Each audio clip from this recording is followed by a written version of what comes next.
Weekend edition, I'm Carmen Victoria Terlagi. So glad you could join us.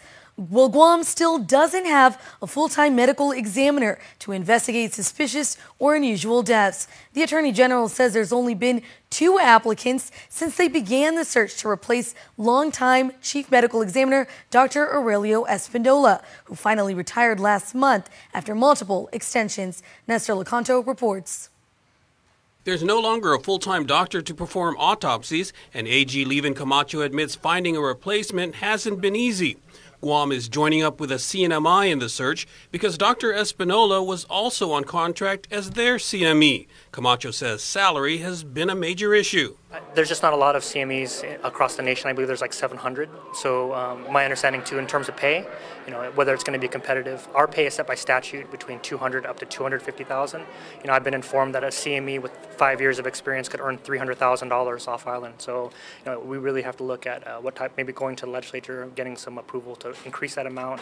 And this is where the partnership with the CNMI is going to be very critical. He says for now they're working with a doctor who can perform most types of autopsies except criminal investigations, but they're still looking for a permanent solution. So we are going to be looking at potentially case-by-case types of contract arrangements until we're able to secure a long-term CME. Can you give us a sense of how that might be impacting, the criminal justice here?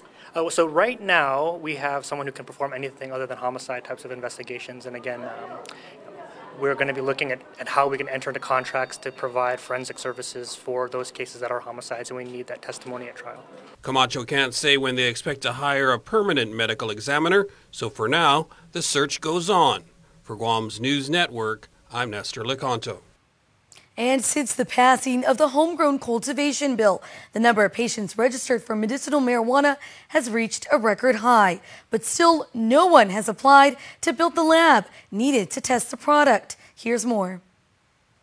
The numbers are high. So far, 73 patients are registered with public health to receive medicinal marijuana. To date, the department has issued 6 cultivation permits so patients can grow the plants on their own at home under lock and key. We don't oversee where they get their seeds. We just ensure that they're in compliance with the law and understand what they can and cannot do. As a patient, they have just as much rights and protections to be able to access their medicine. Francis Santos, word processing secretary with the Division of Public Health that oversees the medicinal marijuana program, recently met the governor and lieutenant governor. Though many patients and even one caregiver did apply, there still has been no interest to build the lab. But again, like in the States, they can't move forward to do the other because of the lab and to get it tested. So by not having that lab available, it's still.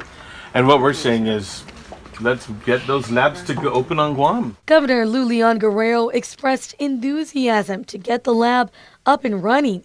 She says there are off-island investors that may be interested, and even on-island residents. Senator Clint Rogel recently introduced Bill 34 to change the requirement for a, quote, cannabis testing facility from 3 years of living on Guam to only 1. By law, 51% of the business must be owned by a legal resident of the island.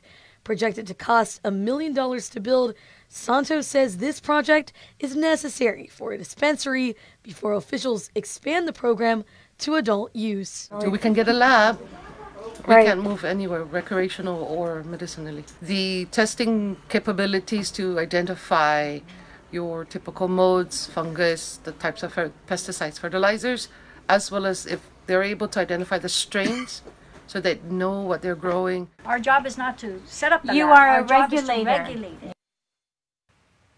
The Guam Veterans Affairs Office announced beginning Friday the 15th and every third Friday, it will be clearing vet cemetery grave sites of flowers and decorative items. It's in keeping with federal regulations regarding uniformity. Meanwhile, the new administrator of the VA office says information and communication are the keys to meeting the needs of local vets. Nestor Lecanto reports.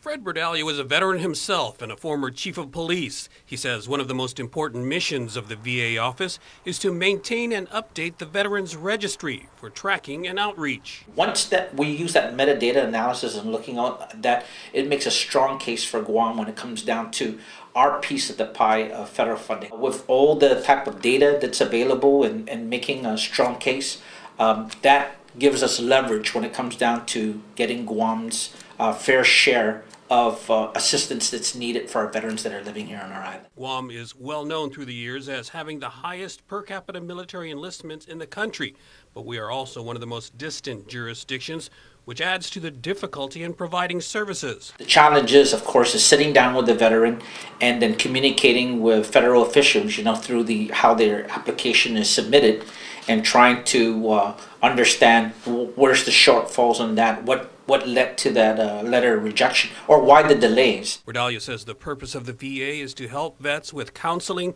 health services, and burial benefits. And he says he's committed to supporting his staff in that mission. Our employees are my number one priority to make sure they're taken care of. They've been to 3 transitions within the last 8 years of the last administration. And it's difficult when you go through transitions because every person who's led this office had a different leadership style. For Guam's News Network, I'm Nestor Lecanto. Efforts to repopulate the Micronesian Kingfisher on Guam are underway. Department of Agriculture holding a conference with visiting field experts. Chris Barnett has this next story. The Seahawk last seen in the wild on Guam way back in 1989. On island now, Dr. Axel Morenschlager. He heads the Calgary Zoo's Science and Conservation Branch, and he's one of several visiting conservation experts putting heads together with local counterparts to help save the sea hag. They've been extinct in the wild for 30 years, right? They almost went to global extinction, but there were some courageous people that took action at the right time to bring the last ones into safe harbor, into zoos where they've actually been bred, where the numbers have been increasing. Zoos worldwide, to include the Cincinnati Zoo and the Lincoln Park Zoo in Chicago, have helped kingfisher numbers increase. Of the 140 Seahawks left in existence, a paltry 10 live on at the Department of Agriculture's breeding site. The conference focusing on how to breed Seahawk populations in the wild, similar to successful efforts to breed the cuckoo bird on Cocos Island in Molesso. We're actually putting all options on the table.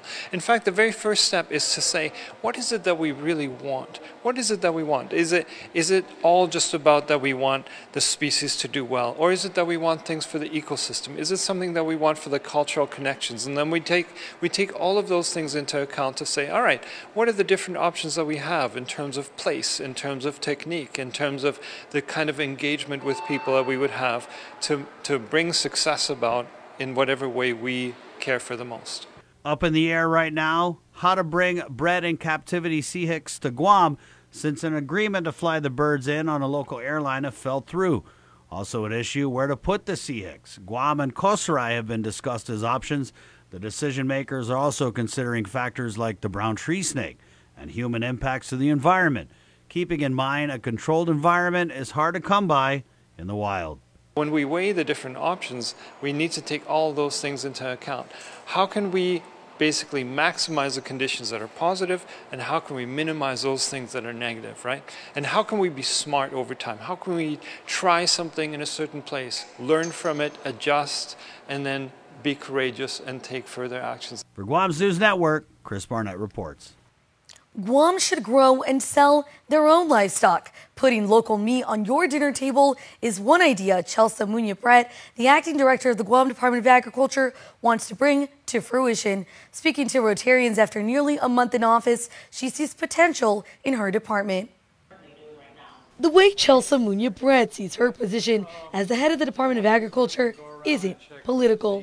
I don't consider myself a political appointee. I had nothing to do with any of the gubernatorial campaigns. Instead, she claims her credentials as a small-scale farmer for nearly a decade makes her the right fit for the job. I started raising chickens with my 2 young sons, primarily because I wanted to grow have our own eggs. Speaking to Rotarians about her first month in office, the acting director admits the 5 divisions spanning from animal control to marine and wildlife conservation could do more. Like most government agencies, Procurement and hiring were the top two issues.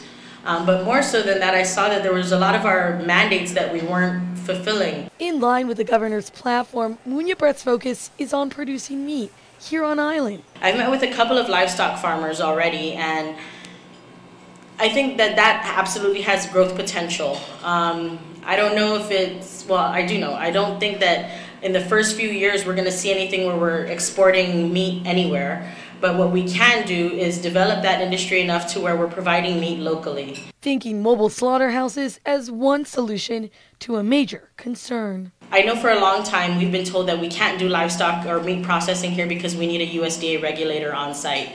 I also know that there are ways around that. Meat that is currently imported to Guam is stamped with the USDA sticker. Without an inspector, local meat will not be USDA approved. But she says they can have safety regulations in place. Aside from a lively livestock industry, she wants to plant sustainable community gardens and fruit-bearing trees at all government agencies. We need to have fruit-bearing trees, fruit-bearing bushes, plants growing, and it can't just be this message that we're sending out constantly about living a healthier lifestyle, grow your own food, buy locally, but then the government's not doing anything to support that idea. We should be the example. The head of the Department of Agriculture is weary of possible food shortages as Guam depends heavily on imports, though she's eager to think of creative, sustainable solutions. I think what guides me is just knowing what the potential of this department is and seeing the skilled people who work there. Well, stay tuned. Next on Weekend Edition, we'll rehash some of the big stories of the past week, and still to come, the Guam Crime Stoppers report. There are more ways to experience Guam via KUAM News, giving you what you want, when you want, and how you want it. From smart devices, Alexa, what's in the news? Here's your flash briefing. Over the web, on mobile, on streaming platforms, with immersive, interactive formats, and via social media where it's more than just content, it's conversation. More ways to keep you informed and entertained whenever you want it, wherever you are, on whatever device you're using. A simple handshake. That's all Jake Calvo needed when he started his company.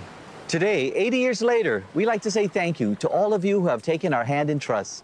Thank you to the dreamers. Thank you to the realists. Thank you to the family-oriented. Thank you to the entrepreneurial. Thank you to those climbing the corporate ladder. And to the ones starting a new life together. Thank you to the traditionalists and the edgy. To the young at heart and the old souls. Thank you to the daring, to the protective, to the practical. Thank you to the hopeful. To all of you from all of us, our deepest, happiest, and infinite thanks. 80 years here for you. 80 years thanks to you. Calvo's Insurance, a legacy of trust.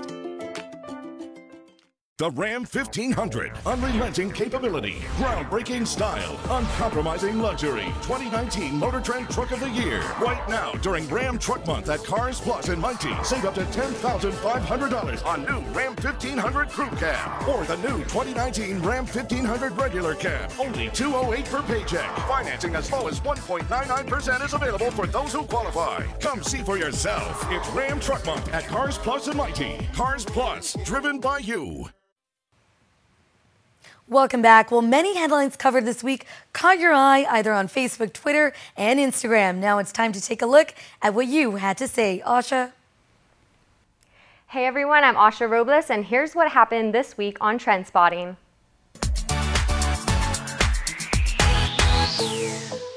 Two men believed to have been involved in a pair of armed robberies caught on camera are captured. Investigators were quick to solve this case, which began last Friday. The video we brought you over the weekend showed a rather scary scene inside a local store in Dedido. Store owner Justin Cabrera is relieved the suspects have been taken off the streets. Dennis Castro Aldon and Victor Aldon de Leon Guerrero are charged with 2 counts of second-degree robbery and theft with a special allegation of use of a deadly weapon during a felony, along with 2 counts of conspiracy to commit second-degree robbery and theft. Both alleged robbers had prior run-ins with the law. Prison records show that Aldan has about 20 previous cases that go as far back as 2006, ranging from terrorizing, theft, criminal sexual conduct, and assault. DeLeon Guerrero has a handful of previous arrests dating back to 2001 that include theft of property, burglary crimes against tourists, drug possession, and child abuse. Here's how some reacted online. Terry Salas says, "I'm glad he was safe. He told me he stayed calm. The money he gave them was not worth his life." And Ray Garrido says, "Just happy these idiots were caught. Thank you, GPD, for your quick response in apprehending these idiots. Continue to make Guam safe again."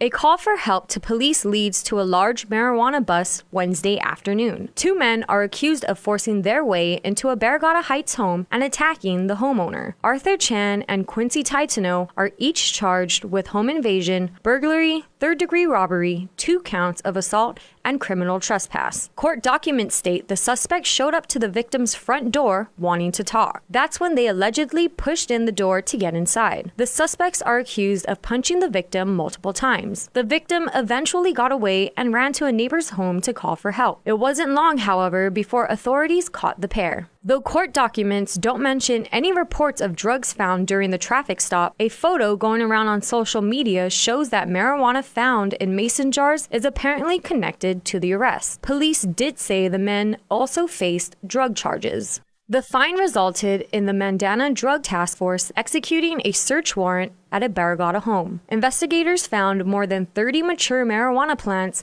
and around 10 pounds of marijuana. Authorities said the drugs are valued at about $75,000. No word if more arrests will be made. This is what the online community had to say. One Instagram user said, "That's like being busted for having produce in your fridge. Doctors out there prescribing edible heroin, cops straight-jacking natural medicine. They are just as bad as the thieves. Let the man keep the herbs and move on to the meth labs and heroin dens." Mike Cruz says, "Once again, GPD, this major bust is effing petty." He goes on to saying that the bust was a joke. Binadu responds to Mike saying, "The description says they broke into a home, assaulted the owner, and stole his weed. That's no petty bust." Will Buggs 671 agrees and says it was a home invasion and assault that's more serious. In the tradition of looking for ways to connect with our community, KUAM News has launched a series of live morning shows on the KUAM News Facebook page this week. This new streaming series will provide audiences around the world the opportunity to watch, interact, and weigh in on different buzzworthy topics on Guam.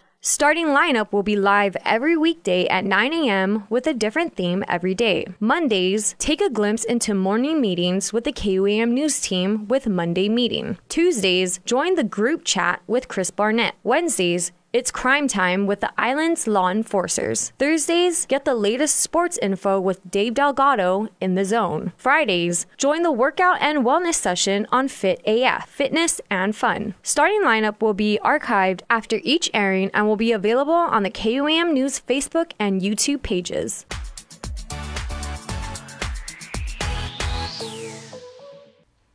That's it for now. We'll see you guys next week. Thanks, Sasha. Again, don't forget to catch us on Monday's morning meeting. Well, Jason is coming up next with your Crime Stoppers report.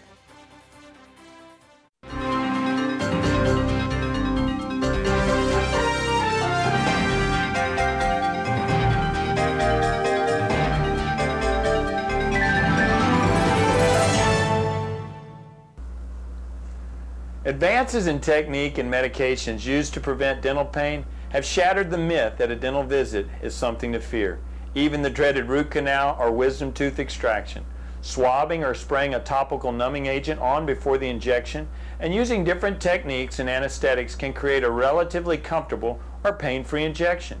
Injections are often the most feared procedure. Some patients don't like the sounds or the vibrations of decay removal. If you're still nervous or you gag easily, despite these techniques, very safe oral medicines can be taken before your dental appointment to eliminate all fears, or some clinics use nitrous oxide gas. Pain relievers can easily be prescribed to eliminate mild to severe dental discomfort after any visit. For your Helpful Dental Minute, I'm Dr. Kenny Bourgeois of Paradise Smiles.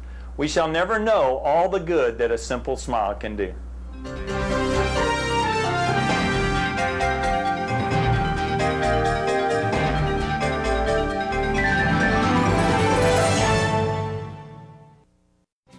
comfortable, the familiar.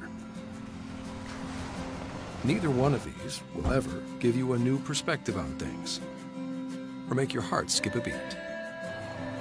Comfortable isn't something you'll tell your grandkids about. And familiar? Well, that'll be there when you get home. But until then, there's a world that needs exploring. Getting out of your comfort zone. It's possible in the family of Hyundai SUVs. One thing you can rely on, my friends, is that GPD has always got your back, no matter what the situation, no matter what the event, no matter what the scenario. But there's a Neighborhood Watch program where you can take direct responsibility for your community. Sergeant Paul Tapao is here, and he, of course, is with Guam Crime Stoppers and GPD. And this is a very, very worthwhile program, Paul. Yeah, absolutely. You know, the Guam Police Department, in partnership with our community, with our initiative with the community-oriented policing strategy, and a partnership with the respective mayors, have really taken this Neighborhood Watch program concept into you know, greater leaps and bounds because of the fact of where we currently are with the program and with the existing members. Now, how does one become part of a Neighborhood Watch program? Is it just because I happen to live like in the village, in a cul-de-sac, in like on a street, on a court, you know, the different types of municipalities here on Guam? Or can I even start one in my Yeah, absolutely. And you know, you're asking all the right questions that everybody does ask when they come to our neighborhood meetings and everything, is how do we get started?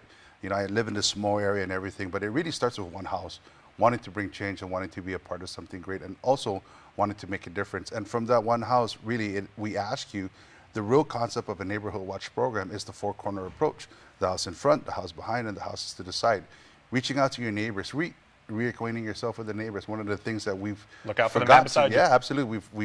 We've lost that sense of our culture where, you know, your neighbor is also part family and everything. But those are the many questions that we ask. And you know, moving into next week, we do have a Neighborhood Watch Commanders meeting, and we're bringing all the commanders and all the watch groups throughout the island, and we're going to sit down collectively with our commanders, our precinct commanders, and we're just going to discuss some programs that work, some initiatives that work within the community. How can we apply it to the existing programs that may have difficulties in formulating some new and innovative ideas with their Neighborhood Watch group? Now, what I'm also chiefly interested in learning about from you and from you know, the chief, makes sense, is what types of responsibilities and what types of jurisdiction, for lack of a better term, do I have if I start a Neighborhood Watch program? Because I'm not assuming that I'm deputized. No, I don't want to go vigilante or anything like that.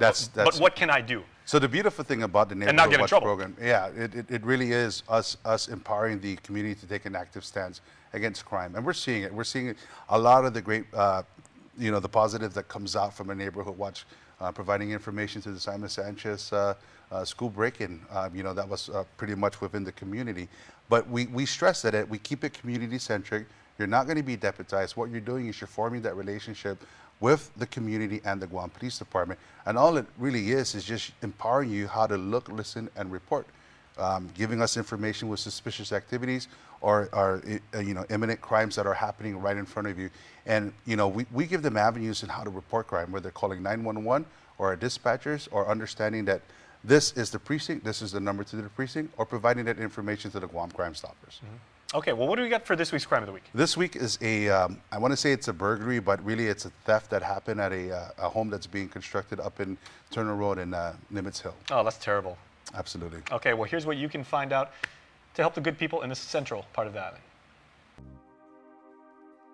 On Saturday, February 2nd, officers from the Southern Precinct Command entertained a theft of property complaint that occurred at 1779 Turner Road in PD. Now, the preliminary investigation suggests that a newly constructed home along Turner Road had items stolen from within a storage container. Now, the item was identified to be a copper faucet fixture, valued at over $4,000. This item was stolen from within a storage shed within the construction site of the newly constructed home. Now, the Guam Crime Stoppers is reaching out to the community for their help. Should anyone have any information, you're encouraged to call the Guam Police Department at 472-8911. If anyone has any information about this crime or any other crime, you can call our 24-hour hotline at 477-HELP, that's 4357, or submit a tip online at guam.crimestoppersweb.com. All calls will remain completely confidential, and a cash reward of up to $1,000 could be paid if the information provided leads to an arrest and a grand jury indictment. Your call does make a difference.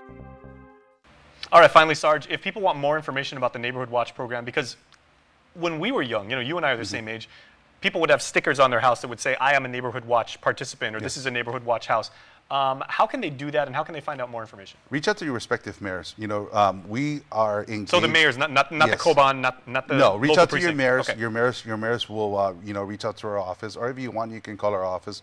Call our dispatch at 472-8911. Ask to be connected to the community affairs office, and we can get you started. But your respective mayors, you know, if you don't know of a Neighborhood Watch program that is vibrant and existing in your community, maybe you want to be the spark that ignites that fire within your village. Reach out to your mayor and see what you can do to formulate a small group. And, you know, it really is planting that seed and letting it grow, letting it mature to a vibrant watch program within your community. But your respective mayors, they have, you know, we've established that partnership and the connection in dealing with the Neighborhood Watch. Give them a call and find out more what you can do to make a difference in your community. All right, Sarge, we appreciate it as always. Thanks so much. Absolutely. Thank you so much. Be safe. All right, stay tuned. We're back after this. Guam's auto appearance specialist, Elegant Reflections, has been providing the automotive industry with professional detailing and car care products at its highest quality, from complete detailing, full interior detailing, exterior detailing, headlamp restoration, hand washing, seat and carpet shampoo, engine degreasing, undercarriage cleaning, paint sealant, fabric protection, paint oxidation removal, and so much more. Visit us at our new location. Call 646-5555 for an appointment. Elegant Reflections, Guam's auto appearance specialist, over 20 years of experience.